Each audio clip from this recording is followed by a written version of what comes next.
राजस्थान किसी चीज़ में अगर सबसे ज़्यादा प्रोग्रेस कर रहा है आज, तो वो है क्राइम अगेंस्ट विमेन हो या किसी भी तरह का क्राइम हो, राजस्थान सबसे अव्वल दर्जे पर आ रहा है। सबसे ज़्यादा क्राइम यहाँ पर हो रहा है। ये वाकई शर्मसार करने वाली बात है तमाम सारे उन लोगों के लिए जो प्रशासन में है, जो पुलिस में है, और इसको लेकर अब चिंताएं व्यक्त की जा रही है और चिंताएं बहुत इंटेलेक्चुअल तबके के द्वारा व्यक्त की जा रही है।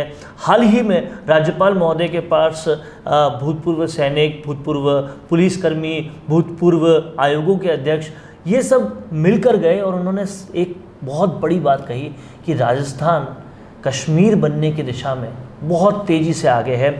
और जो डेलीगेशन राज्यपाल के पास गया था, उनमें से एक कर्नल देवानंद भी हैं, जो कहीं ना कहीं भूतपूर्व सैनिकों को रिप्रेजेंट कर रहे हैं। उनसे हम बात करेंगे कि क्यों ये कहने की ज़रूरत पड़ गई कि राजस्थान कश्मीर बनने की दिशा में है। सर, बहुत बहुत स्वागत है आपका राजस्थान संवाद में। बहुत बहुत धन्यवाद आपका। ये चिंता जो आपने व्यक्त की, इसके पीछे वजह क्या थी कि राजस्थान कश्मीर बनने वाला है? देखिए साहब, हम कई दिनों से देख रहे हैं कि बहुत सारे ऐसे इंसिडेंसेस हुए हैं, करौली, जोधपुर और अभी एक नौहर की तरफ हुआ है। तो ये इंसिडेंसेस आइसोलेशन में, और पिछले साल भी अगर हो तो 12 के अंदर भी कुछ एक ऐसा ही केसेस हुए थे। तो वहाँ इन केसेस को देखने के बाद समाज के अंदर जिस प्रकार की एक हलचल हुई है, जहाँ पर एक इनसिक्योरिटी का माहौल बना है, सरकारें कुछ भी क्लेम करें, सरकारें अपना काम करती हैं, पर नागरिकों के अंदर जो हमें लगा, तो हम जब आपस में इंटरेक्ट करने लगे तो हमें महसूस हुआ कि जिसके लाइक पुलिस के भी जिनका एक्सपीरियंस था, मैं सेना से जुड़ा हुआ हूँ, मैं उग्रवाद के दौर के अंदर, जब भारत में उग्रवाद की पनपा नहीं था उस दौर में मैं कश्मीर गया, बाद में उग्रवाद के दौर में, तो हमने सबने महसूस किया कि नाउ ये जो एक्टिविटीज़ हो रही हैं ये सही दिशा में नहीं है और कहीं न कहीं हमारा सिस्टम इसको कंट्रोल करने में फेल हो चुका है। या इसके अलावा ऐसा भी हो सकता है कि कुछ चंदेक लोग, कुछ एंटी सोशल, एंटी नेशनल और कुछ ऐसे भी हो सकते हैं जो सरकार को फेल करना चाहते हैं, वो लोग मिलकर के इस तरह की गतिविधियां कर रहे हैं जिससे कि एक ऐसा माहौल बने जहां मैं मानता हूं ये इनडायरेक्टली और डायरेक्टली आने वाले समय में सुरक्षा से जुड़ सकता है। और सबसे बड़ी बात क्या है, राजस्थान की हमें चिंता यूँ हुई कि जब हम सारे लोग राजस्थान में रहते हैं तो देशवासियों को पता होना चाहिए कि राजस्थान एक सीमावर्ती क्षेत्र है जहाँ पर इसके 4 बड़े बड़े डिस्ट्रिक्ट, बहुत लंबा किलोमीटर्स का इलाका हमारे दुश्मन देश के साथ लगा हुआ है। और उस स्थिति के अंदर अगर कुछ एक्टिविटीज़ ऐसी होती हैं जो 80 के दशक में कश्मीर में देखने को मिली थी, तो मैं मानता हूँ ये चिंता का विषय है। और इसीलिए हमने इसको हमारी चर्चा के दौरान ज़रूर ये कहीं न कहीं आया कि कहीं ऐसा नहीं हो कि ये कश्मीर की दिशा में बढ़ जाए।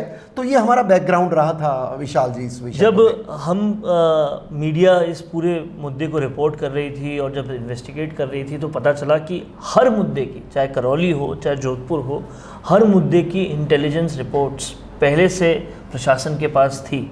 तो क्या आपको नहीं लगता कि इस पूरे जितने भी दंगे अभी राजस्थान में देखने को मिले, चाहे जोधपुर हो, करौली हो, राजगढ़ हो, यहाँ कहीं ना कहीं सिस्टम का फेलियर भी रहा है? क्योंकि लगातार हम देखते रहे हैं कि दंगों के अलावा भी जो क्राइम हो रहे हैं वो भी बहुत तेज़ी से बढ़ रहे हैं। तो ये सिस्टम फेलियर भी कहीं वजह नहीं है?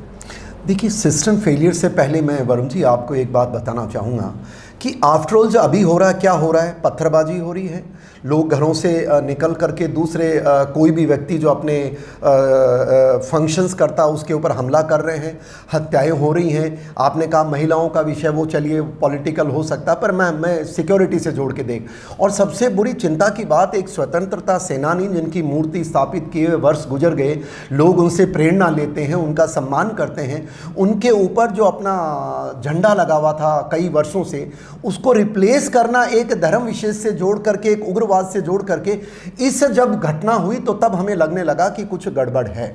और मैं आपको बताऊं कश्मीर, और यहां हमने क्यों कहा कश्मीर, 80 में क्या था साहब, 80 के अंदर ऐसा ही सामान्य हरकतें होती थी। और फिर एक दिन आया कि लोग हड़ताल हुई, एक दिन लोगों ने पत्थरबाजी की, एक दिन लोगों ने आपको याद होगा जो ये यासीन मलिक जो अभी जिसके ऊपर कल ही फैसला आया है कि उनकी सजा तय की जाएगी कि उन्होंने टेरर फंडिंग की है, उस व्यक्ति ने 4 एयरफोर्स के अधिकारियों को मार दिया था और सरकार इसको मामूली ले रही थी। फिर किसी दिन, तो ये जो आइसोलेटेड जो हमने उस समय देखे वो राजस्थान में हो रहे हैं।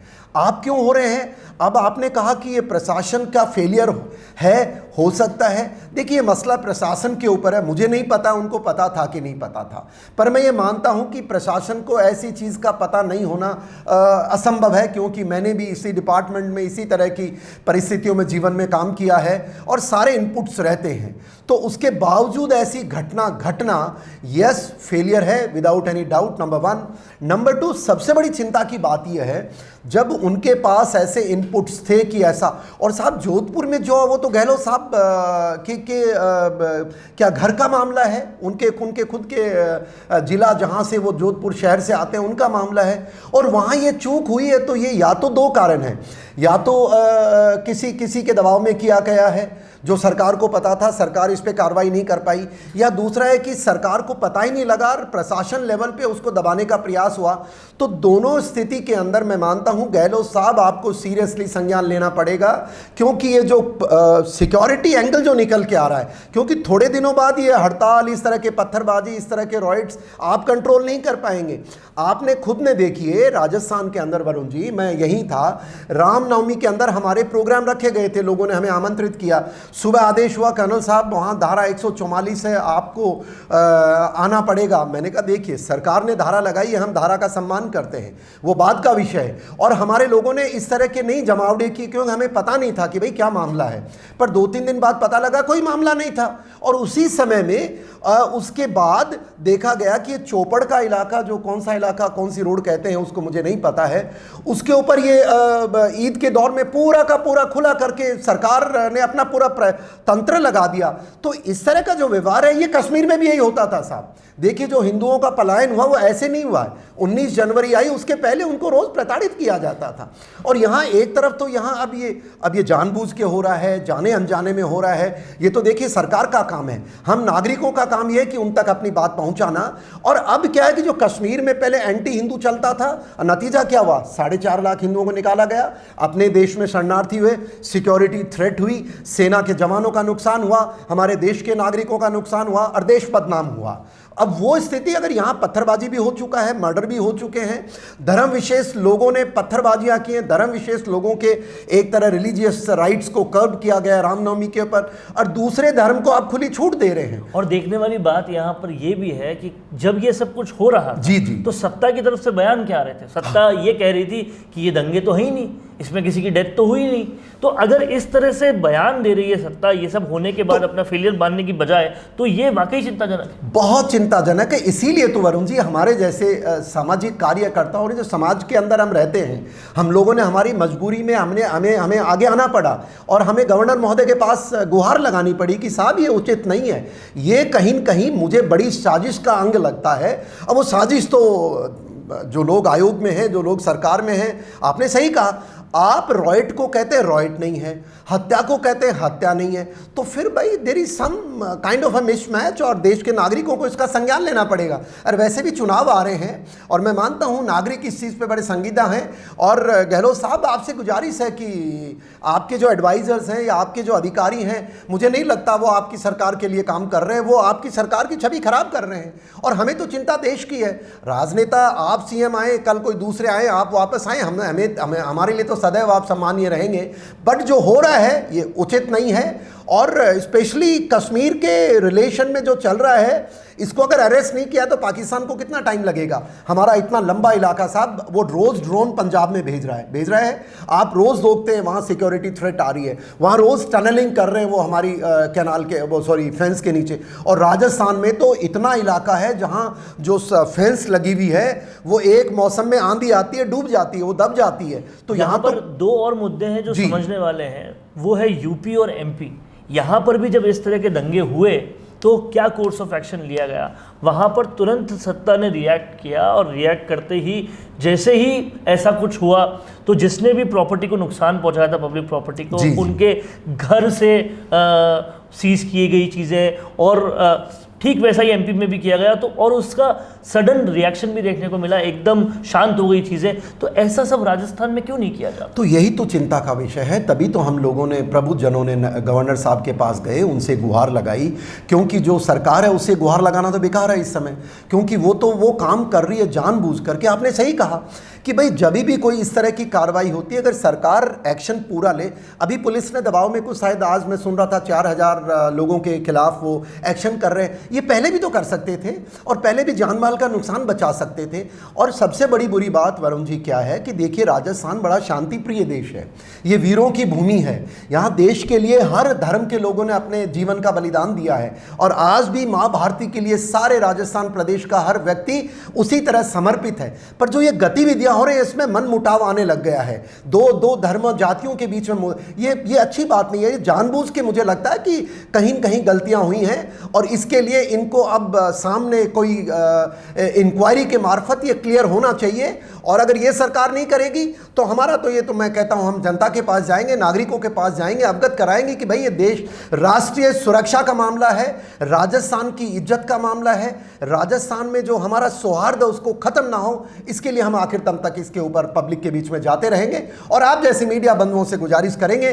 कि जो सरकारें काम कर सकती हैं, लाइक आपने खुद ने कहा एमपी में इसको कंट्रोल किया गया, और कानून तो एमपी और हर सरकार बराबर बना सकती है दंगाइयों को पकड़ने में। और तो और वरुण जी, करौली का मुझे ध्यान है कि जहां उनके एसएचओ साहब ने जो एफआईआर लॉन्च की, शाम को इनके सरकार के लोग आके कहते हैं कि वो तो गलती से कर दी, जबकि उन्होंने सही तथ्य दिए थे। तो कहीं कहीं गड़बड़ है। अब हम तो नागरिक से गुजारिश कर सकते हैं, आप फैसला करें और इस चीज़ को सरकार तक पहुंचाने का हमारा भी प्रयास है कि ऐसी चीज़ नागरिक बर्दाश्त नहीं करेंगे।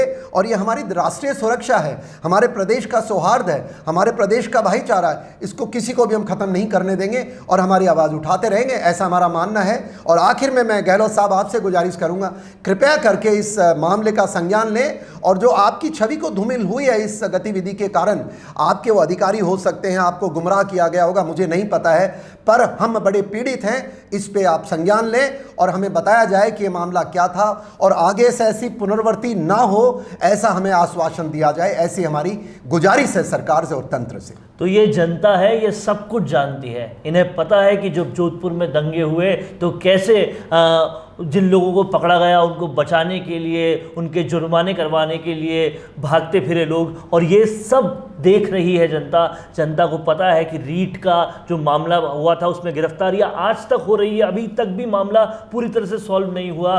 पता है कि अलवर में जिस मुकबदर बालिका के साथ रेप हुआ था उसे कैसे पूरी तरह से सीबीआई को देकर टालमटोली करके आज तक वो मामला सुलझा नहीं। तो कहीं ना कहीं जनता सब कुछ जान रही है और अब प्रबुद्धजन भी आगे आ रहे हैं। तो सत्ता को अब समझना होगा इस बात को कि जनता चुप बैठने वाली नहीं है। अगर आप नहीं संभले तो फिर जनता आगे आएगी और वो अपना कोर्स ऑफ एक्शन लेगी। बहुत बहुत शुक्रिया सर हमसे जुड़ने के लिए। राजस्थान संवाद का ये वीडियो आपको कैसा लगा हमें कमेंट करके बताएं, और अगर ये वीडियो अच्छा लगा है तो इसे ज़्यादा से ज़्यादा शेयर करें। ई कॉमर्स बिजनेस करने का मन तो बना लिया, लेकिन प्रोडक्ट्स के जो दाम Amazon और गूगल पर नजर आ रहे हैं उससे कम में प्रोडक्ट्स मिलना मुश्किल लग रहा है। ये और ऐसी कई सारी मुश्किलों को चलो चुटकी में आसान बनाते हैं।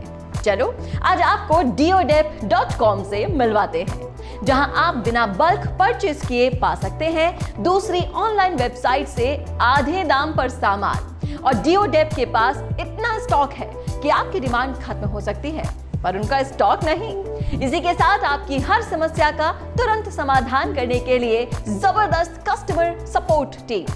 इसी के साथ वेबसाइट से लेकर फोटोज तक की सारी वो मदद जो कि आपको अपने बिजनेस को ऑनलाइन ले जाने के लिए चाहिए, आपको एक ही जगह मिल जाएगी, और वो है deodep.com। सोचिए मत, अभी इंक्वायरी कीजिए।